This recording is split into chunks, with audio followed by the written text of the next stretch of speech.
সুপ্রিয় দর্শক, অসংখ্য প্রীতি ও শুভেচ্ছা জানাই। আমি শহীদুল ইসলাম। প্রিয় দর্শক, এই মুহূর্তে যে বিষয়টি নিয়ে আমি আপনাদের সামনে কথা বলবো সেটি হচ্ছে বাংলাদেশের 23তম রাষ্ট্রপতি নির্বাচন অনুষ্ঠিত হয়েছে গত বৃহস্পতিবার 20 আগস্ট বিকেল 3টার সময়। ভোট গ্রহণ শেষে 5টার সময় ভোট গণনা শেষে 5টার সময় নির্বাচনী ফলাফল ঘোষণা করা হয় এবং সেখানে দেখা যায় 349টি আসনের মধ্যে 349টি ভোটের মধ্যে ভোট পড়েছে 343টি, বাকি রয়েছে 6টি ভোট। তার মধ্যে ব্রাহ্মণবাড়িয়া 2 আসনের সংসদ সদস্য ব্যারিস্টার রুমিন ফারহানা ও রয়েছেন। তার পাশাপাশি আপনারা জানেন বিতর্কিত কর্মকাণ্ডে বহিষ্কৃত সেই গাজী নজরুল ইসলামও রয়েছে। তার পাশাপাশি মির্জা আব্বাসও রয়েছেন, অসুস্থতার কারণে তিনি ভোট দিতে পারেননি। তার পাশাপাশি চট্টগ্রামের একজন সংসদ সদস্য সহ মোট 6 জন ভোট দানে বিরত ছিলেন। এবার রাষ্ট্রপতি নির্বাচনে ভোট না দেওয়ার কারণ উল্লেখ করেছেন ব্যারিস্টার রুমিন ফারহানা। তার মতে এই নির্বাচনে ফল কি হবে সেটিও আগে থেকে জানা এবং এই নির্বাচনটি সম্পূর্ণ প্রহসনের নির্বাচন দাবি করেছেন তিনি। প্রহসন নির্বাচন দাবি করার কারণও রয়েছে। আপনারা জানেন যে সংবিধানের যেই 70 অনুচ্ছেদটি রয়েছে, সেই 70 অনুচ্ছেদে যে বিষয়টি উল্লেখ করা রয়েছে যে দলের বিরুদ্ধে ভোট দিলে সংসদ সদস্য পদ থাকবে না, যেহেতু একটি ভোট চাপিয়ে দেওয়া হয়েছে, এটিকে আমি চাপিয়ে দেওয়াই বলবো, যার কারণে এই ভোট তখন হয় যখন দুজন প্রার্থী সমান প্রতিদ্বন্দ্বিতা করেন। কে নির্বাচিত হবেন কে নির্বাচিত হবেন না সেটা কেউ জানেন না। তকদিরের উপর ভর করে ভোটের সংখ্যার উপর নির্ধারণ করে নির্বাচন অনুষ্ঠিত হয়। এখানে ভোটের সংখ্যা অনুযায়ী প্রার্থী নির্বাচন করা হলেও এখানে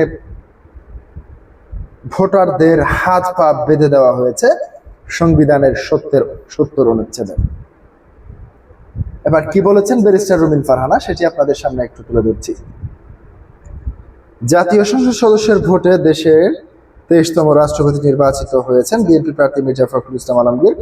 বৃহস্পতিবার 20 আগস্ট ভোট গ্রহণ শেষে জানা গেছে রাষ্ট্রপতি নির্বাচনে ভোট দেননি 6 সংসদ সদস্য।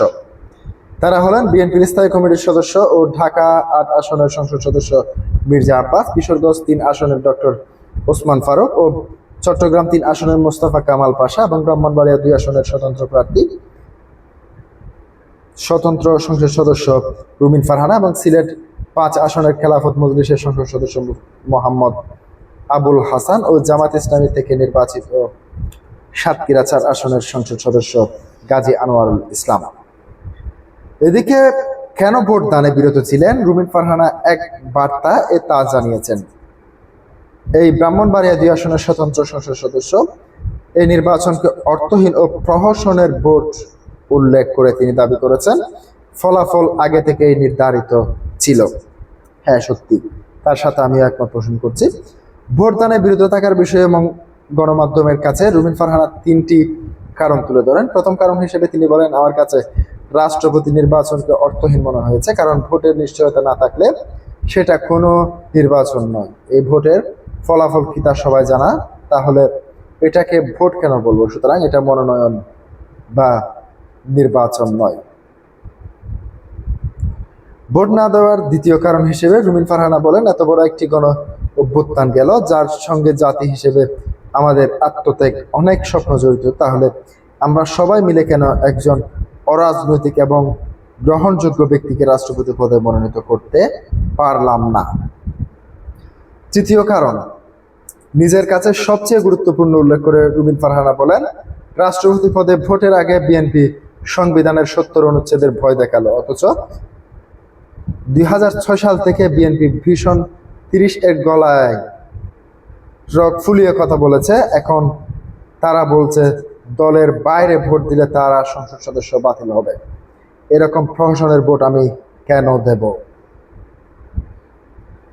প্রসঙ্গত সংবিধানের 70 অনুচ্ছেদে বলা আছে, কোন নির্বাচনে কোন রাজনৈতিক দলের প্রার্থী মনোনীত হয়ে কোনো ব্যক্তি সংসদ সদস্য নির্বাচিত হলে এই দল থেকে পদত্যাগ করলে তার সংসদ সদস্য পদ শূন্য হবে। এছাড়াও নিজ দলের বিপক্ষে ভোট দিলে সংসদ সদস্য পদ থাকবে না, তবে একবার শূন্য হওয়া পদ পরবর্তী সময়ে নির্বাচন অনুষ্ঠিত হলে সেই নির্বাচনে আবার অংশ নিতে কোনো বাধা নেই। প্রিয় দর্শক, আজকে পর্যন্তই। আসসালামু আলাইকুম ওয়া রাহমাতুল্লাহ।